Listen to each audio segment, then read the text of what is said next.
Why do Americans love to believe in hoaxes, conspiracy theories, and alien visitations? Colin Dickey will be here to talk about his new book, The Unidentified. Who was James Jesse Strang, and how did he come to be known as King Strang? Miles Harvey will join us to talk about his book, The King of Confidence. Alexander Alter will give us an update from the publishing world. Plus, our critics will join us for the latest in literary criticism. This is the Book Review Podcast for the New York Times. It's July 24th. I'm Pamela Paul.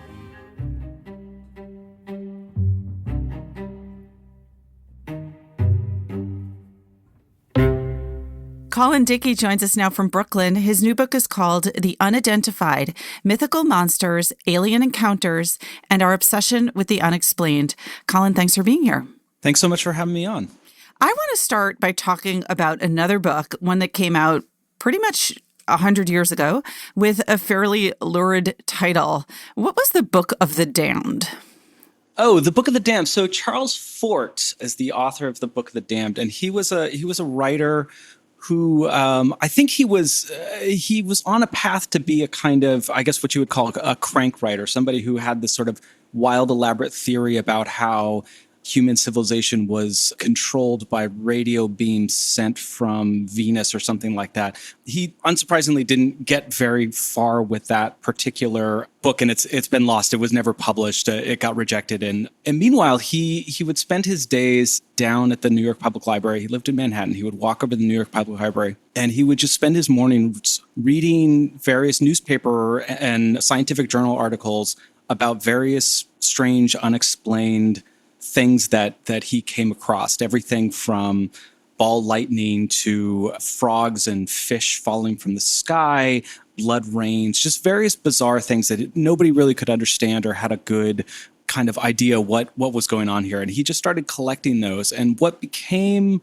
the Book of the Damned was this oddball collection of these unexplained phenomenon. And rather than advocate some kind of theory, what makes the Book of the Damned so great and strange is he just kind of puts it all out there and says, we don't really have explanations for a lot of these things. Hence the idea of, the Book of the Damned. These, for Fort, these are damned facts. These are damned stories because they're excluded from science and religion. It's like the early X-Files.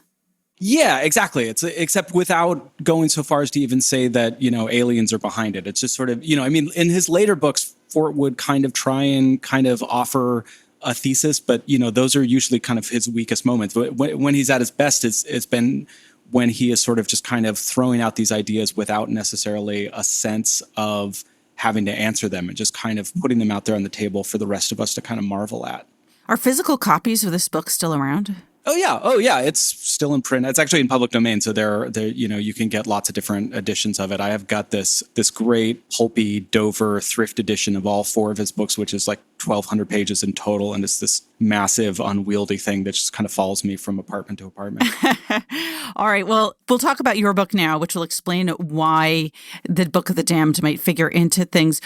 Let's start with your subtitle, Mythical Monsters, Alien Encounters, and Our Obsession with the Unexplained. Give us a sense of what territory your book covers.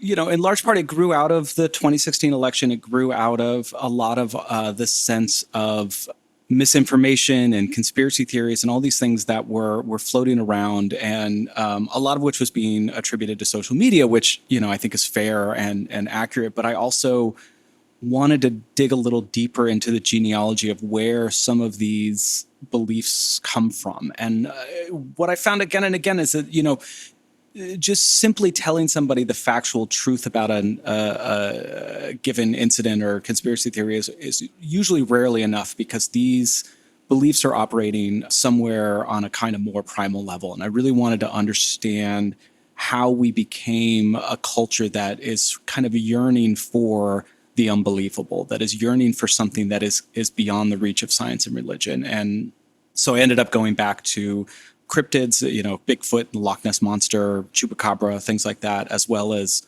the lost continents of Atlantis and Lemuria and aliens and UFOs. It's sort of these three threads that really define the modern, particularly in America, kind of, 20th century America's attempt to find something magical and mysterious beyond scientific rationale. I was going to ask about who the we is. I'm curious, are Americans especially gullible? Do we have a particular history with conspiracy theory and this mass hysteria or mythology?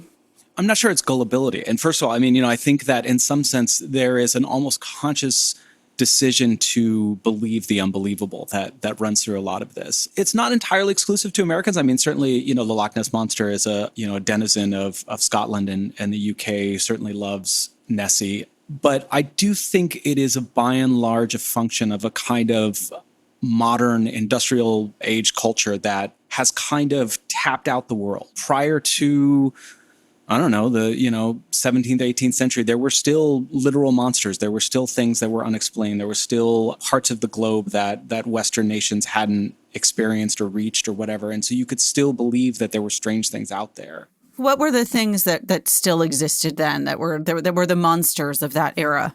Throughout the Middle Ages and through to, I don't know, probably, through to the 16th or 17th century, you have these travelers' tales where merchants or explorers will come back from various places and they'll come with these really strange, elaborate stories. And if you've never traveled outside your hometown, who are you to say whether or not they're true or not? Marco Polo writes about a town where every year on Easter, the fish all swim up onto the beach and basically commit suicide to provide food for the town's Christians because it's Easter. And I mean, sure, okay, I mean, like, so these stories sort of flood around, and it's really not until the kind of modern communication age that they start to be quote unquote debunked, just because we have better records and firsthand witnesses and that kind of thing. But you spoke about the industrial age as kind of exacerbating these trends. Why would that be?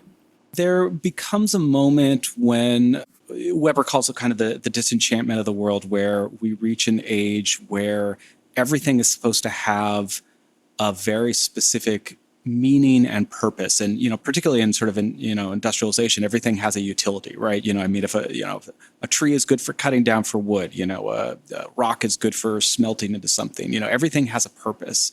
And, modernity takes the world and views it in terms of its kind of constituent elements that can be put to use. And I think that creates a kind of reaction among people for a world that is still magical and marvelous and mysterious and really wants, people start to sort of crave something that goes beyond that exists in some other place. Well, let's talk about some of those things. I mean, you gave like a very tantalizing list earlier. Let's talk about, for example, Area 51. What is that? So Area 51 is a supposed site in a Nevada Air Force base just on the other side of Rachel, Nevada. It's about, 45 minutes or so northwest of Las Vegas. And it's top secret.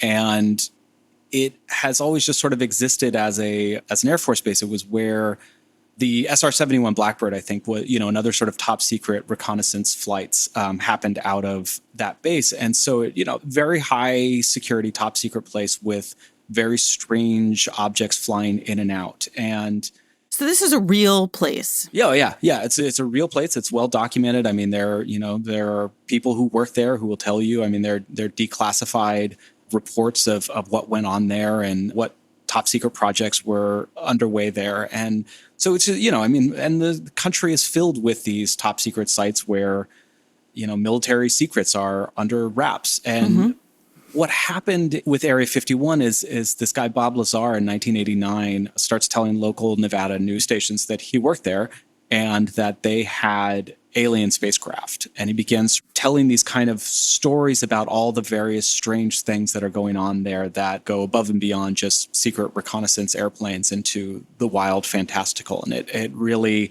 grabs hold of America. This is the late 80s. So, in a few years, the X-Files launches and, the X-Files, I think, comes out of that moment where we were newly seized with this idea that the government had aliens alive or dead and were keeping that from us. Does that myth still hold with Area 51? Do people still think there's strange, unexplained phenomena that came out of that? Yeah, I mean, people still make pilgrimages there regularly. The highway that runs from Rachel to Las Vegas is informally known. No, not even informally. It is formally known as the Extraterrestrial Highway. The state of Nevada renamed it that a few years ago. So I went out to Rachel, Nevada with a friend. There's not much there. It's basically a diner and a RV park. And the diner is called the Little Ale Inn. And it's filled with all these kitschy, alien stuff. And regularly, while I was there having breakfast, people from Europe, from all over the country were coming, and they were asking for directions as to where's the best place to see the aliens. There's a rancher had a mailbox that became known as the kind of quintessential location. If you went to this guy's mailbox, you would get a perfect sight of the alien spacecraft at night. And so his mailbox was so inundated with letters to aliens that at some point he had to get a PO box. So it's probably died down a little bit over the years from the heydays of the 90s, which was kind of the apex. But it's still a regular feature of kind of American counterculture. So earlier you said that gullibility wasn't quite the right word, but it feels like the right word. I'm just curious, where does this susceptibility or this willingness to believe in these kinds of conspiracy theories come from? Is it a suspicion of science? Yeah, I think part of it. I think the reason that I said that gullibility doesn't seem quite accurate is, to me, if you're gullible, you're easily duped, and then somebody comes along and say, oh, that was a lie, and then you feel stupid and you think, okay, well, I'm not going to do that again. I learned my lesson. Whereas, what drives a lot of this belief is a lot more primal, and being shown the truth usually isn't enough to dissuade somebody who is committed in this way. The X-Files tagline, I want to believe, is, I think it's kind of encapsulated right there. There's a desire to believe that things are more than what they seem. And so that seems to me kind of just a slightly different shade than gullibility. And I think, yes, there's definitely a distrust of science. There's a distrust, I think, specifically in the kind of edifices and institutions of science. There's a distrust in people who get PhDs, or people who work in universities or in labs, or people who have gone through the kind of established process to be an expert to weigh in on these things. So it's a kind of like anti-authoritarian, anti-elitist strain to this. Exactly, yeah, because the people who advocate this stuff, they love, in their way, they love science. They love to talk about math and trajectories and physics and all that stuff, but they don't want to do it through getting a PhD and getting a tenure track job at a university. They want to do this from home, and I think a lot of their conclusions are quite wrong, but I see that kind of desire for a kind of earlier age when anybody with a telescope could go out and discover a new planet or something like that. Like that this kind of harkens back to an age of the kind of like the splendid amateur. I think that drives a lot of that desire. But then the internet must have exacerbated this or encouraged it, because there's a lot of citizen science projects that go on online where people are seeing and reporting things into large databases. Yeah, exactly. And the internet is fascinating. I ended up not writing about the flat earth conspiracy theory in this book, although I was going to at one point. So I did a lot of research, and you talk to the flat earth people, and one of the things they do is they use a lot of crowdsourced internet technology in order to make their claims. So they use plane tracking radar websites to prove somehow that the Earth is flat, and it's sort of convoluted, and it's maybe too much of a digression. But what I found is they just sort of don't understand the basic science. They're sort of willfully misunderstanding the way that radar works in order to make their point. So there is this kind of, people got on the internet and they found all these tools at their disposal that were ostensibly there to kind of demystify a lot of this stuff, to kind of make plain the way the world actually works. And instead they kind of chose to misread them in a way that kind of remakes the world as this strange and conspiratorial, paranoid landscape. If you look at the coronavirus conspiracy theories circling around right now, It doesn't seem altogether implausible that people might come to erroneous conclusions given the mixed messaging, the secrecy, the often antagonistic relationship between government, at least in this country, and science. You could sort of see how it might make a fertile breeding ground.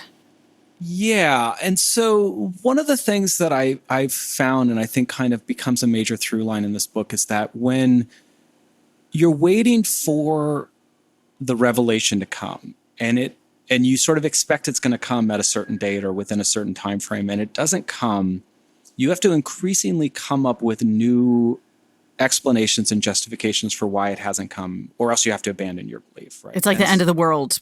Exactly right. Yeah. So what happens with the UFOs, I think, is really fascinating. So starting in the second half of the 1940s and through to the 1950s, we get all these sightings of weird, unexplained things in the sky, right? And they pile up, and nobody has a good explanation for them. And the military is actively investigating them because who knows what they are? Maybe they're, Soviet technology, or, who knows what they are. So everybody's, and so if you believe that aliens are real, it's sort of like, oh, it's just a matter of time. It's just a matter of time before the spacecraft lands in Washington, D.C., and we get the I come in peace moment, yada, yada, yada. And so as that fails to happen over, the course of decades, people who are advocating for the belief in UFOs and aliens have to keep coming up with explanations. And eventually what they settle on is this idea that the government is hiding it all, because that's an elegant solution to the problem, right? It's not that aliens aren't real. They are real. They just are being hidden from us. And so the evolution from this kind of expected utopian moment in the 40s and 50s to this deeply paranoid, suspicious moment in the 80s and 90s that the government is actively keeping this from us you can kind of see in there that the way in which a kind of benign desire suddenly becomes malevolent and drives this kind of newfound government skepticism. And I think that for me, it's kind of a microcosm in where we're at these days, is that we have been expecting certain things for so long, and we've become conditioned to think that the government may very well be the reason why everything is being held up in this kind of secret and disturbing way. And we've gotten to the point where we have broken our ability to trust what's going on right before our eyes. And obviously by we, I don't mean everybody, but there's certainly this kind of this refusal to accept the government after years and years and decades of mutual distrust between the population and its elected leaders. So there's some common ground between this territory and the subject matter of your previous book, Ghostland, which was about ghosts and hauntings in America. Was that a natural progression? Like, how did you get from that book to saying, okay, I've done ghosts, now I go on to monsters and aliens, or how did that work for you? I mean, a little bit. I mean, they certainly have a kinship. I think that I've always really been fascinated by quote unquote fringe beliefs that are not necessarily held by the mainstream. Although in the case of ghosts, a wide percentage of Americans believe in ghosts. So I don't even know that that's, a right. fringe position, and similar. I mean, like it's a small percentage of Americans who believe in Bigfoot, but it's like 14%, which is like 40 million people. That's not that small. That's not nothing, So, yeah. So I think what I became interested in is that these things that get dismissed as unserious topics have in fact in them a kind of key to maybe an understanding of a larger sense of how our culture works. And I think that's what draws me to these kind of topics, and just trying to take them seriously and seeing the ways in which they shape how we think. What's next? I don't know. We'll see. I'm working on a couple of things, and I don't know. Hopefully, I'll know more soon. So, 33% of Americans believe in angels. Last I checked. Oh wow, yeah, that doesn't surprise me at all. And actually, that number seemed that I would have, if anything, thought it'd be a little higher. But yeah. My data may be outdated. Don't trust me. So it seems it depends on the apocalypse, how badly people need that belief at any given point. So. Well, I'm sure you'll find the answers, Colin. Thank you so much for being here. Thank you so much for having me on. This was great. Colin Dickey's new book is called The Unidentified: Mythical Monsters, Alien Encounters, and Our Obsession with the Unexplained.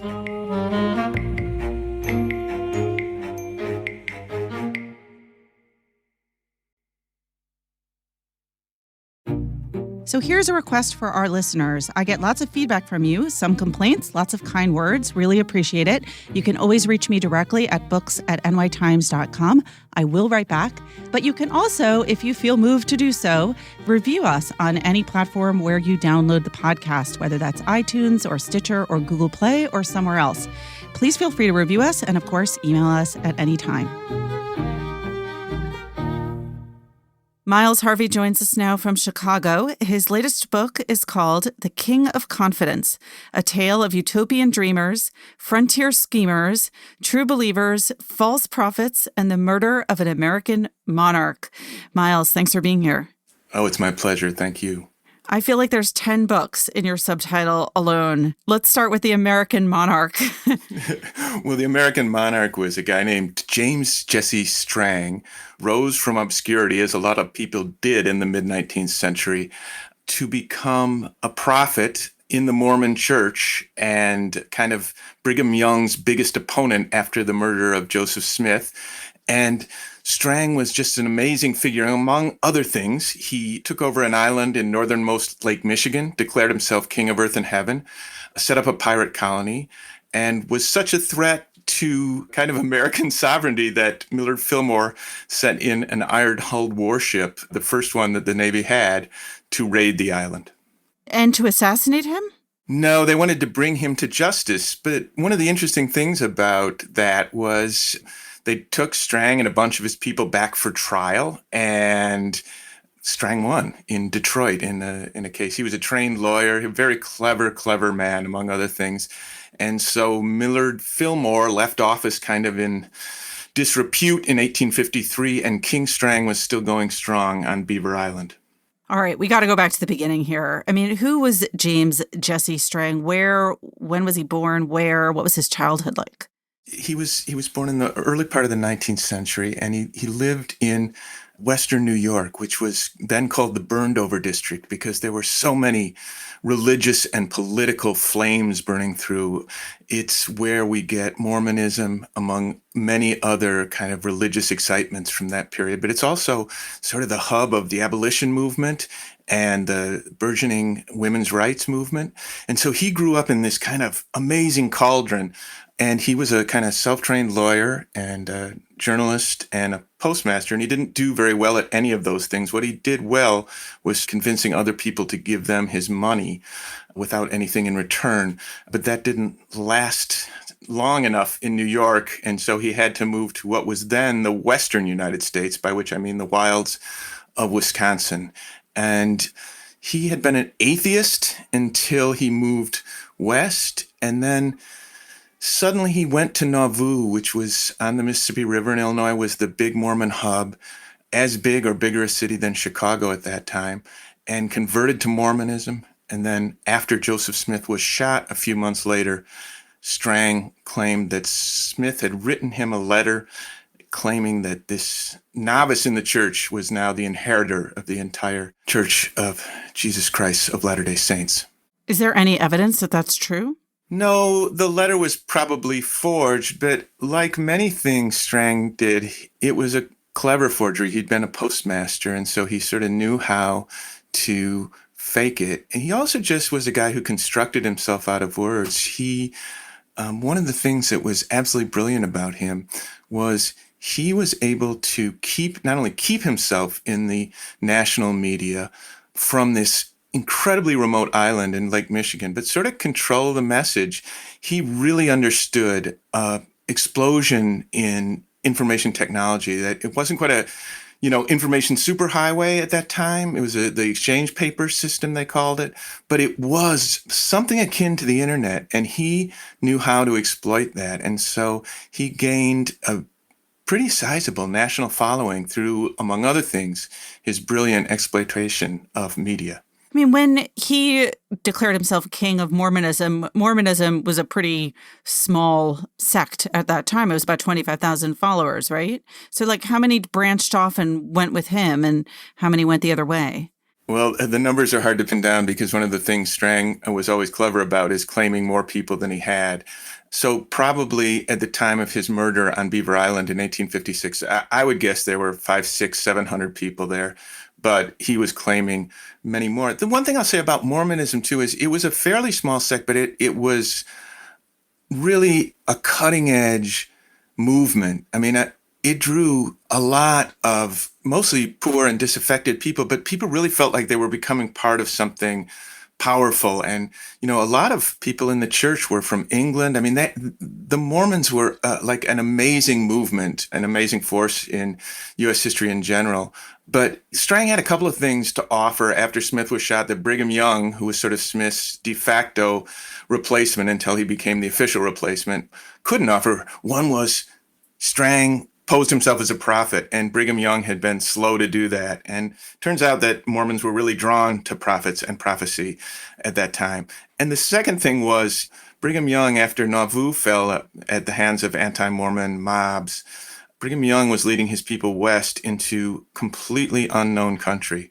And Strang was a few hundred miles away saying, hey, why don't you just come on up here to Burlington, which is a little town in Wisconsin where he had his first utopian colony. All right, you just threw out the fact a few minutes ago that he was a postmaster. He'd been a postmaster. Earlier, you said he'd been a lawyer. He was also a newspaperman, a pirate, a state legislator. I mean, what was the order of these things? How did this all work out? Well, it's funny you should say that because, one of the great things about researching this book was Strang's diaries from the time of late teens to early 20s were still available. And he dreamt of being all those things, except I would say maybe a postmaster. But he, from an early age, dreamt of being a lawyer, a politician, a statesman. At one point in these journals, he talks about how he wants to marry Britain's Princess Victoria, who was then not Queen Victoria. And he said, if only I had a chance to do this, I could pull it off. And so he was an amazing self-actualizer in a time where self-reinvention was just rampant. This was the great age of the self-made man. And I always think how similar Strang's career was to Abraham Lincoln's. Both these country lawyers, both these state reps, postmasters. And for a long time, Strang was more famous than Lincoln. To what extent was he in on this? Was this a self-conscious transformation, or did he believe in all of this himself? I'd say that's the money question with Strang. I think he was aware that he was lying a lot to people. I also think that he had a double consciousness about it. And this isn't anything that I have solid evidence of. It's just really getting to know James J. Strang for many years.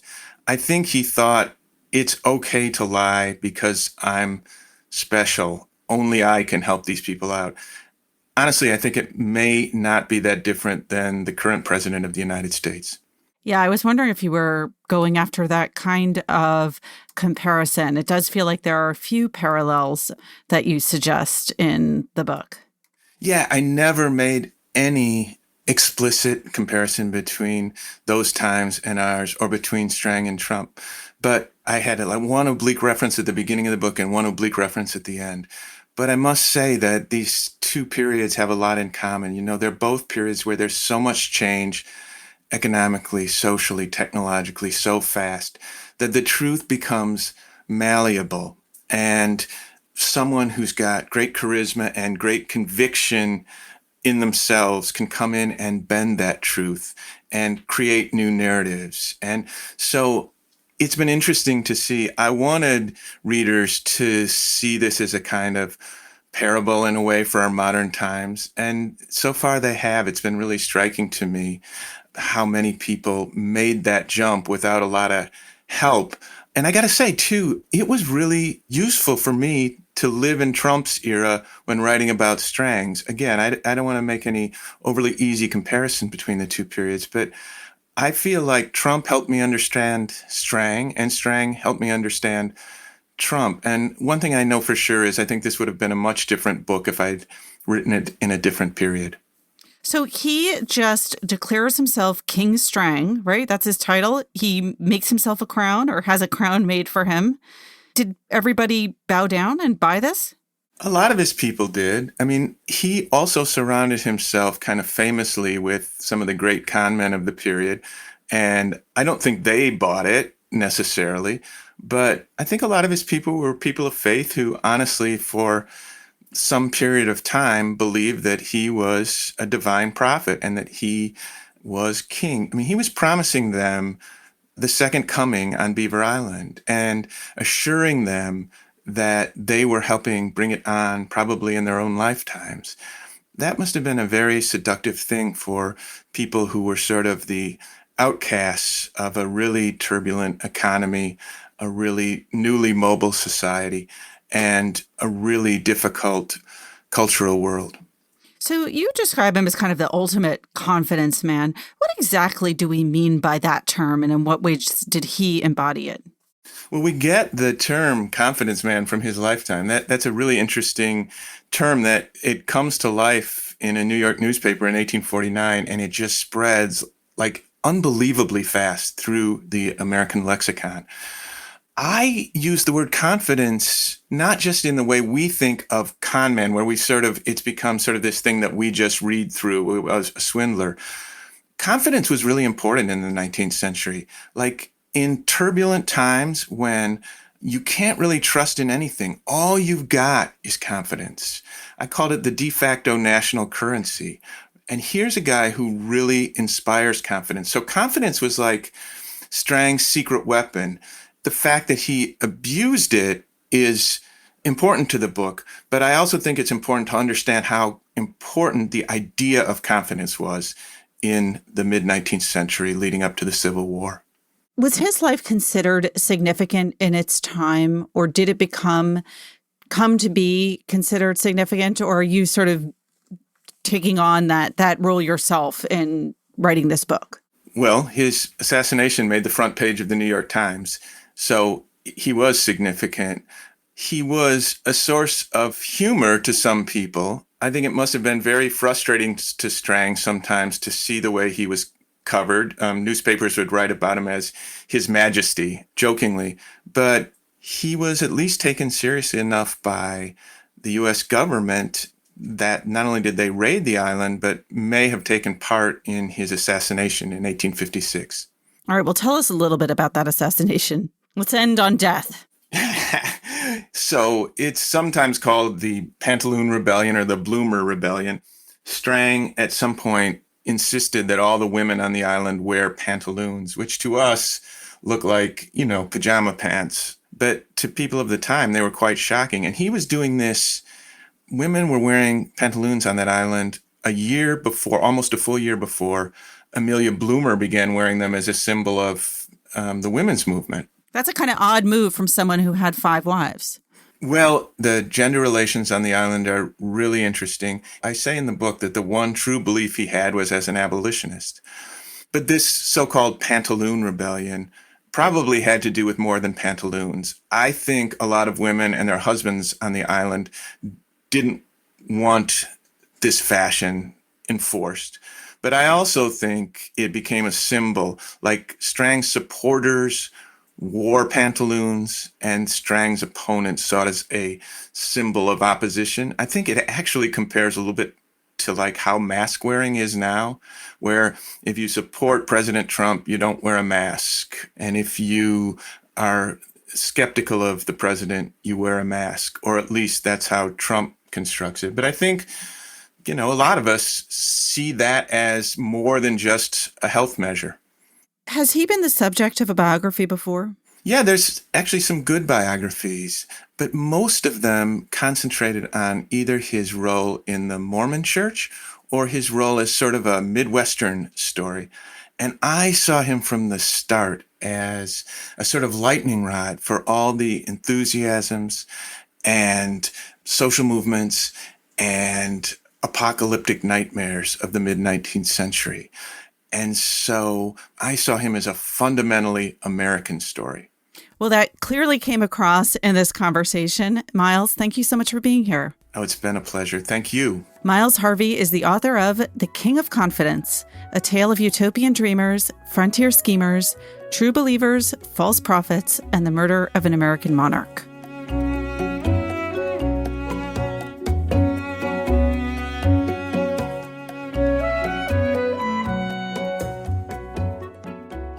Alexandra Alter joins us now with some news from the publishing world. Hi, Alexandra. Hi, Pamela. What's new? So good news, print sales are up. And this has been, I think, one of the kind of happiest stories that I've covered in this rather dark time is the fact that people are still buying books, finding books, publishers are still releasing good books. So the latest numbers that came out from NPD Bookscan showed that last week print sales rose by 11.5%, which is quite good. And a large majority of those books were Too Much and Never Enough, which is Mary Trump's memoir and exploration of her uncle Donald Trump. That book has been an incredible bestseller. It's sold more than 1.35 million copies already, according to Simon & Schuster. And really, I thought it would sell well, but I had an asterisk for me because it is such a look back at like an earlier period. And there are so many Trump books. I mean, John Bolton and so many administration officials have come out with books. I just thought, is there that much of an appetite? And apparently there is. So that lifted the entire print category. But juvenile nonfiction is still up. It had a 21.3% increase last week, which was pretty significant, particularly in biographies and autobiographies. There have been big boosts for books that address racism and racial inequity. So one of the new books that has sold really well in that category is the Anti-Racist Baby Picture book by Ibram Kendi. So that one, I think it sold about 18,000 copies according to Publishers Weekly in its first week on sale. If you take sort of a longer view and you look at this year compared to last, according to the Association of American Publishers, May was kind of a tough month for print. The trade sales were down almost 8%. But if you look at the entire period of, how this year has done compared to last, sales are down just by 1.5%. So that's really remarkable considering all the challenges with the economy and the pandemic. Well, that is good news. I want to add actually something here. It's not necessarily good news. It's a note from a listener, and he takes issue with an earlier segment on the podcast and some of our assumptions about the publishing industry. And he sent this note in, prefers not to use his name, so we won't. But I thought he had a good point. And he talked about how we had made some comments, and I actually don't even think this conversation was with you, Alexander. So let me take full responsibility about people who work in publishing, and that I think we may have said that there are a lot of people with trust funds who make up the staff in publishing. And he wanted to point out that that really is not entirely true. And so I want to read some excerpts from his email. I have worked full-time at Big Five publishers since 1990. So I don't disagree with the salary range that was mentioned from that era. He said he was paid something like $12,500 a year at his first job. To live in New York on that salary, I shared an apartment in a very ungentrified section of Park Slope. In the more than 3 decades of work in the industry since then, I've seen many people come and go. I'm sure a few of them had family money, but truly from then to now, the story is almost always the same. People sharing apartments and scrimping. The overwhelming majority are women. They're college graduates, usually but not always from middle-class backgrounds. In my team of 20, there's a history of hardworking and striving families, not wealth. Publishing has real issues in terms of inclusiveness. Recruitment is an issue, starting to get better. Mobility is a big one. It is a self-perpetuating closed loop far too often. The recent set of interviews with Black managers in publishing had some great insights about how that works and the damage it does. I urge you to consider what it sounds like when you make astonishingly broad assumptions about people. And so he urges us to understand a little bit more of that context when we talk about the people who work in publishing. And I do think that he has a very good point. So thank you to that listener. And we will try to be a little more sensitive and inclusive when talking about the people who work in publishing. Yeah, I agree. I think, when we're looking at the challenges that the industry faces in diversifying itself, and we look at kind of the fact that the entry-level jobs often pay so poorly, and they're based in New York, and that it presents complications, one's mind tends to think like, well, somebody must have some family wealth in order to take those positions. But again, as he points out, that's not always the case. I've talked to numerous people in the industry who bartended on the nights and weekends, or, babysat or did various things to make extra money and make ends meet. And they're just very committed to being part of the industry.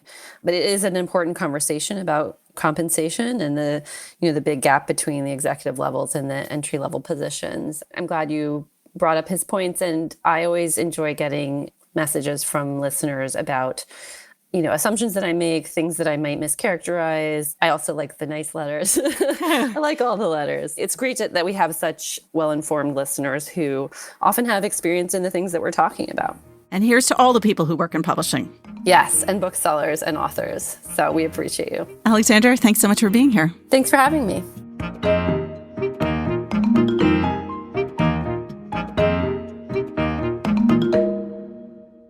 Joining us now to talk about the latest in literary criticism, we have our critics, Parl Sagel and Dwight Garner. Hey, guys. Good morning, Pamela. Hey, Pamela. All right, let's start with our correspondent on the Cape. Very briefly, don't get new bad ideas. Yeah. I'm here in Cape Cod for just 3 days visiting friends. It's a great escape because, as you know, I'm spending a year in West Virginia where I was born working on a book. And West Virginia is great, but if it's missing one thing, it's fresh seafood. So I'm in heaven. But the book I'm here to talk about this week is a first novel from Kelly Jo Ford, who's a citizen of the Cherokee Nation of Oklahoma. And it's her first novel called Crooked Hallelujah. And it's an interesting book. It's written very, very simply. As a matter of fact, and I don't mean this as a put down, you could almost market this book as a YA novel. And I mean that as praise. It's written very lucidly, very low to the ground. It's about two women, Cherokee women, Justine and Rainey. And you follow them, a mother and a daughter, from the time when they're quite young until they're middle-aged. And the novel is very exacting in its details of sort of lower middle class life in the 80s and 90s and aughts. And her sentences are just uncluttered in this spare way that for a while, to be really honest about it, for a while I wondered if this is really working. Because there's a difference, as we all know, between very simple writing and simple writing that has that sense, that suppleness, that, some simple writing is just simple writing. Other simple writing kind of builds in your mind and swells. And I was first worried that she was in that first category. And the novel really got to me as it went along, and the small details kind of added up for me. And I really enjoyed it. Does her writing remind you of anybody? Does she have forebears that you can tell? That is such a good question. She doesn't really remind me of anyone. She's quite her own writer. I mean, you want to compare her to some Native American writers, but she just has her own space. In a strange way, she reminds me of Hemingway's earliest short stories. Just that spare, supple simplicity. Parl, what did you review this week? I reviewed a new book by Barbara Demick. It's called Eat the Buddha. And it's a history of Tibetan resistance to Chinese rule. And Demick, I think people who have heard of her work probably know her book about North Korea, Nothing to Envy, in which she followed the lives of a number of defectors and sort of told the story of what life has been like through sort of rotating points of view. It's a form that was really, I think, perhaps best known and sort of attributed to John Hershey for Hiroshima, but she's really made it her own. And in this book, she follows a whole bunch of people with roots in a particular county in Sichuan province in China, who, this small, county that I think has like one traffic light or something, has become the world capital in self-immolation. So when she was posted there as Beijing bureau chief for the Los Angeles Times, she started to wonder, what is it about this particular place? Like, why? What has happened here? What is happening here that is causing people to make this particular sacrifice? And suicide, there's a very strong taboo against suicide in Buddhism. And so many monks were participating, nuns, mothers, ordinary people. And so she started to, she furtively traveled there a little bit and maps out a history of this place, which was the site of the first encounter, as she describes it, between Tibetans and the communist Chinese. And the book, again, follows different points of view, different stories. It's very rooted in these intimate family histories. And it becomes this sort of panoramic picture of a place, but also a real study of how history is sort of lived and passed down in families, historical trauma. And it's just magnificent. It's one of the sorts of books that I finished it, and I had that great feeling that you can have as a reader. I didn't know where I was for about 5 minutes, I had that sort of disorientation.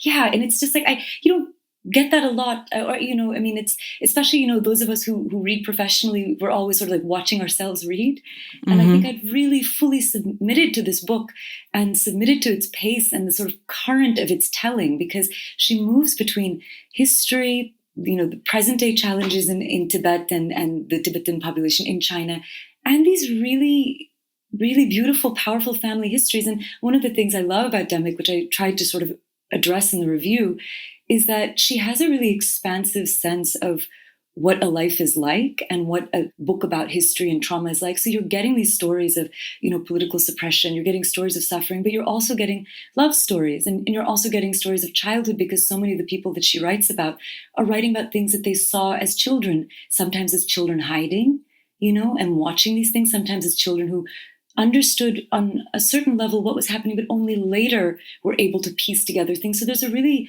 multidimensional, very emotional, very sort of surprising aspect to the way that she tells this history. Can I ask how your reading patterns, how your ways of reading have changed recently under COVID? Yeah, that's a really good question. Well, I have a almost 4-year-old in the next few weeks. So, she's sort of like my little limpet, my little barnacle at this age. So you read in spurts as much as she feels like it, she can allow me to read. And then I think I've always read it at night.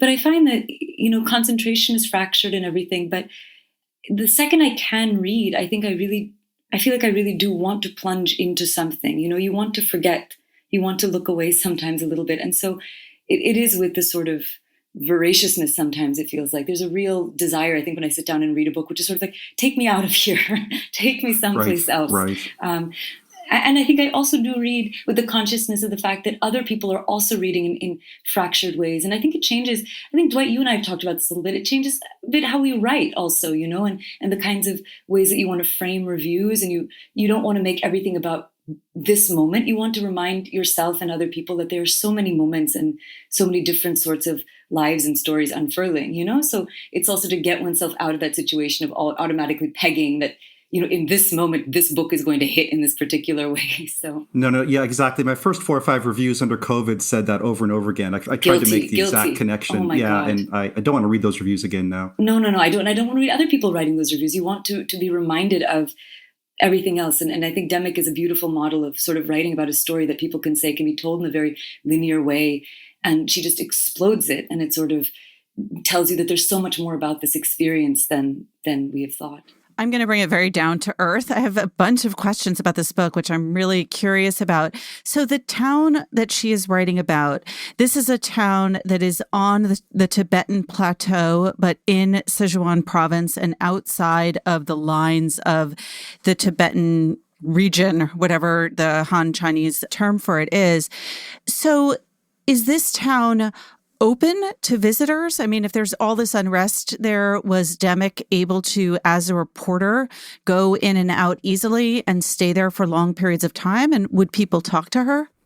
It's a county. And again, the majority of Tibetan people live in 4 provinces in China. And no, it's not easy to get into. And especially since the self-immolations have started, there's been a huge crackdown. And in fact, one of the theories is that the people who've been living here have been radicalized by this sort of very oppressive police presence. So she went 3 times, if memory serves me correctly. And she was able to get in by, she describes wearing like floppy hats and, hiding under an umbrella. But she did talk to people. Like, she was able to get in. It's just it's very restricted. They don't necessarily want journalists, obviously, especially Western journalists, poking around. But she was able to go, and she was able to speak with a lot of people. Her method, which I think she also used in her book on North Korea, is that she was very interested in talking to people that had gotten out, in the sense that, when you get out of a place, sometimes, you have that clarity and you're able to sort of disentangle yourself and say, what is it really like? And it's also a very dicey thing, as she, I think in her book in North Korea talks about, when you talk to refugees and defectors, you're going to get a particular sort of person who might be critical in a particular kind of way. But she, by focusing on, keeping her attention very framed on particular places, allows her to cross-check all the testimonies and stories, so she can hear one thing happening from one person.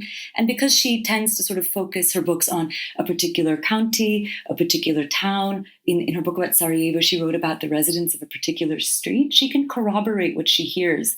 And for people who like that sort of thing, I love the note sections in her books, because she really does talk about process in a way that feels really interesting and valuable. So yeah, she was able to, she had access. She had a lot of access, it seems to me. She's a huge cast in this book.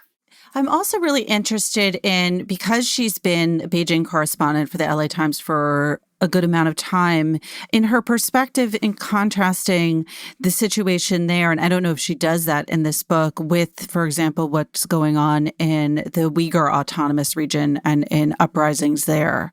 Yeah, there are few mentions of the Uyghurs. but, mainly in the context of gesturing to the fact that the Tibetan story is one among many, of many sort of stories of ethnic minorities in China. And she does sort of mention in the context of how controversial the self-immolations are. They expressly go against the Dalai Lama's teachings of nonviolence. They go against this Buddhist taboo against suicide. But at the same time, even as Tibetan advocacy groups admit, it has brought attention to the region. It has brought attention again to the cause. So this is the sort of context that she brings at the Uyghurs, but she doesn't spend a lot of time. I think she's got too much ground to cover. But at the end of the book, she does sort of open up a little bit and say that, again, as I said before, this is just the story of one people in this particular place. And this is probably a story that is not well reported within China. No, it's not. It's spun in many, and then I think some of the, I found that actually very, very painful to read in the book about how people who do self-immolate are denounced. There's sort of, different sorts of explanations are found. Oh, this person was depressed, and this is the actual story. You're rounded up if you try to help somebody who has lit themselves on fire. You're put in jail if you try to rescue them. So the whole way that this story has been spun and sold is very complicated, especially because the way, according to Demek's book, the great sort of selling point that the Chinese have made is that the Tibetans are quite a happy people, that they're so thrilled to be liberated, to be modernized, and this expressly goes against the narrative that they are very invested in, that Tibetans are grateful. Well, Parl, I have to say that just listening to you, I find it hard to believe that your reading is fractured at all, because, and you've certainly seem to have a very strong grip on what this book is saying, and make me want to read it. Well, it helps if you were fractured before, so I haven't lost much. It's three fractured people talking to one another. Broken. Somehow it's all feeling momentarily whole here. Parl, Dwight, before we go, let's run down the titles. Dwight, you reviewed? I reviewed Kelly Jo Ford's first novel, Crooked Hallelujah. And I reviewed Eat the Buddha by Barbara Demick. Parl, Dwight, thank you so much. Thank you. Thanks, Pamela. Remember, there's more at nytimes.com/books. And you can always write to us at books@nytimes.com. I write back, not right away, but I do. The Book Review Podcast is produced by the great Pedro Rosado from Headstepper Media, with a major assist from my colleague John Williams. Thanks for listening. For the New York Times, I'm Pamela Paul.